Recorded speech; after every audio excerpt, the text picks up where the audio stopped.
I'll just check. It's still Mr. Speaker. Mr. Melvin Yong.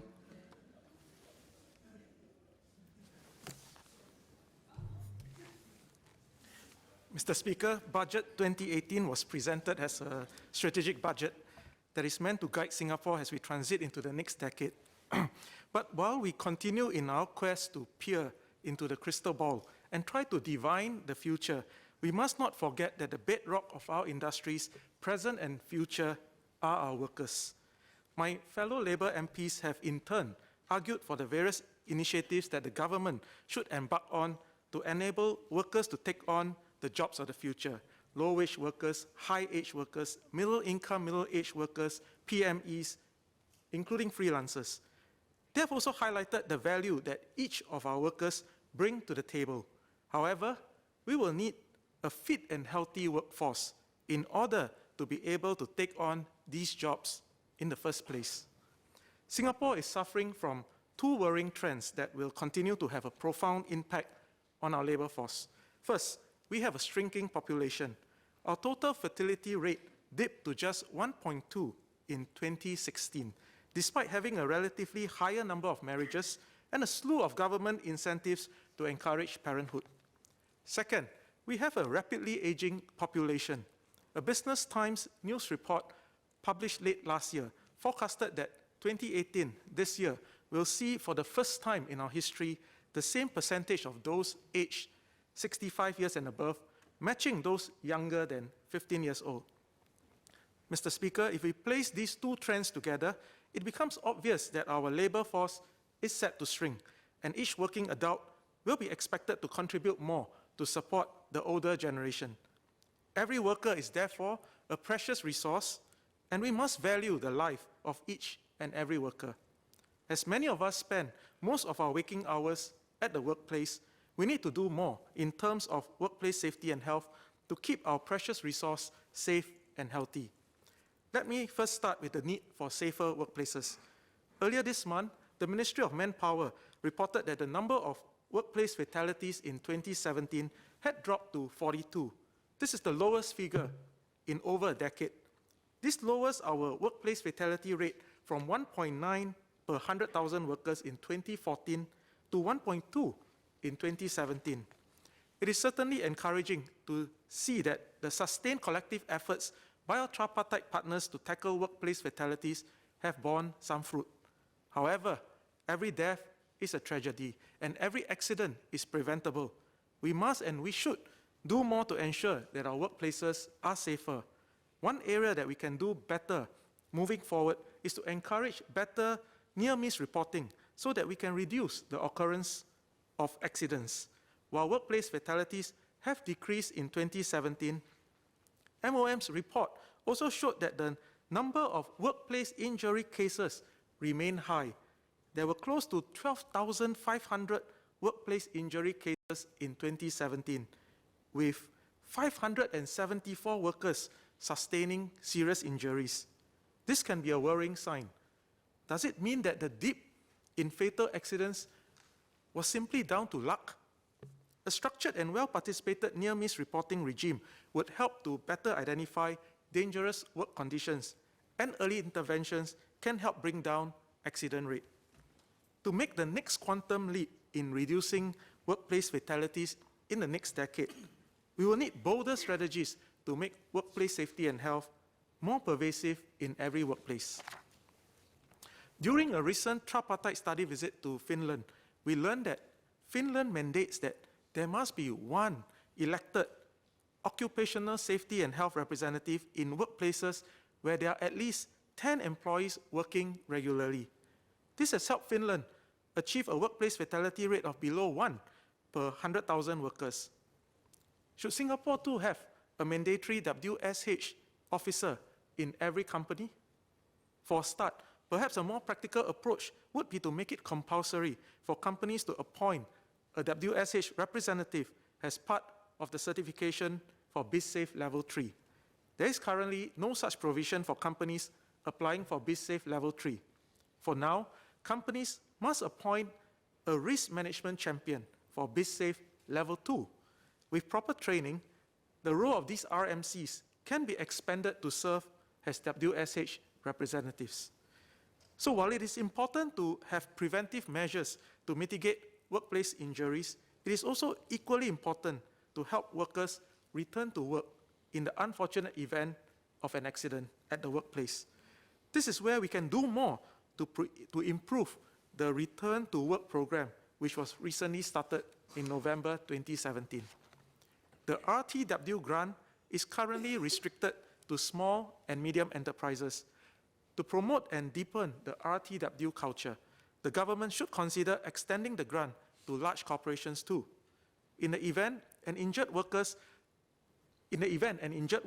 requires a change of employer and work scope due to a workplace accident, the current RTW grant does not cover vocational rehabilitation. The RTW grant should be extended to cover such cases. Mr. Speaker, much of our WSH efforts today focus on workplace safety, and health as the final letter in WSH often gets neglected. Talks of occupational health issues such as physical health and mental well-being are often missing in our WSH conversations. But as our workforce ages faster than before, we will most certainly see more workplace health issues in the next decade. We must therefore act now. Let me first start by talking about physical health. With many workers today doing desk-bound jobs and leading a sedentary lifestyle, it is important that we encourage regular exercise to prevent health problems such as high cholesterol and high blood pressure as we age. The Health Promotion Board has a healthy workplace ecosystem program to encourage busy office workers to take part in physical activities and eat healthier options.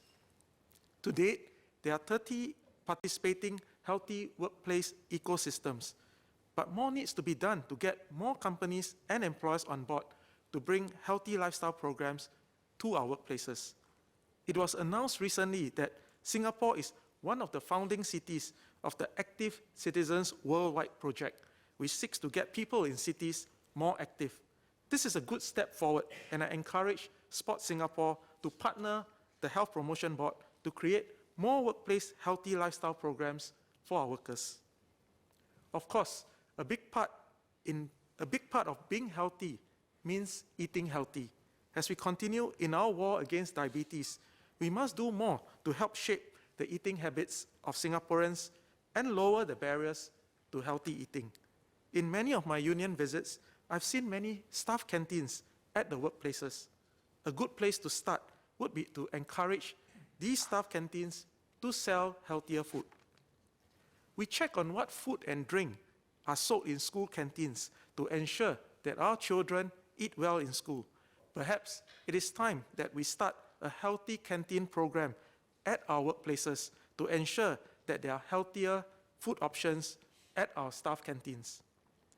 One common complaint is that healthy food is often more expensive. To address that, the National Transport Workers Union, which operates 45 canteens island-wide, introduced brown rice at a subsidized rate. If you eat at our NTW canteens, it is cheaper to buy brown rice than white rice. We also encourage our canteen operators to serve coffee and tea without sugar as the base drink. But if you want to add sugar, there is a sugar counter at the site. But of course, we also put up posters at the sugar counter to remind you of diabetes. So please don't add too much sugar when you go to the sugar counter. For individuals, one of the biggest push factors for them to embark on a healthy lifestyle comes from knowing their own health status. This is why health screenings are important. In a joint project with the Health Promotion Board and our public transport operators, the union organized a free health screening for 1,000 of our bus captains, testing them for their blood pressure, blood sugar, and cholesterol.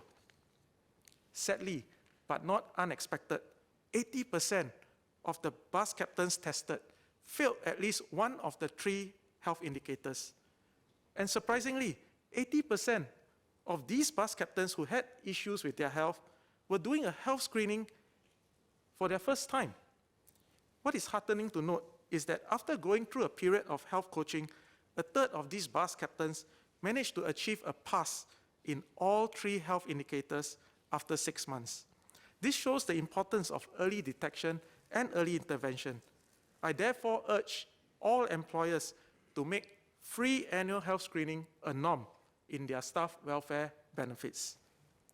The final big pillar of occupational health that is rarely broached in most of our WSH conversations is the issue of mental health. The stresses of everyday life can take a toll on even the most strong-willed individuals. Like physical health, we must focus our attention on early detection and prevention of mental health issues.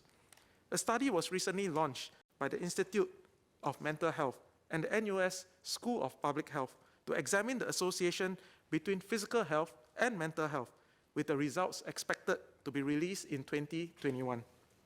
As we work on the major physical health pillars under the umbrella of occupational health, the benefits to mental health should also be examined in the coming years, as our workforce faces increasing stress, having to adapt constantly to the rapidly changing economy. Mr. Speaker, the foundation of our economy, past, present, and future, has always and will always be our workforce. Every worker is precious, and more can be done to value the life of each and every worker. As we work on upskilling our workers and transitioning to the new economy, we must also not forget to ensure that we have safe workplaces and healthy workers. We should and must do more to provide safer workplaces and build an ecosystem for all our workers to stay healthy. With that, Mr. Speaker, I support the budget.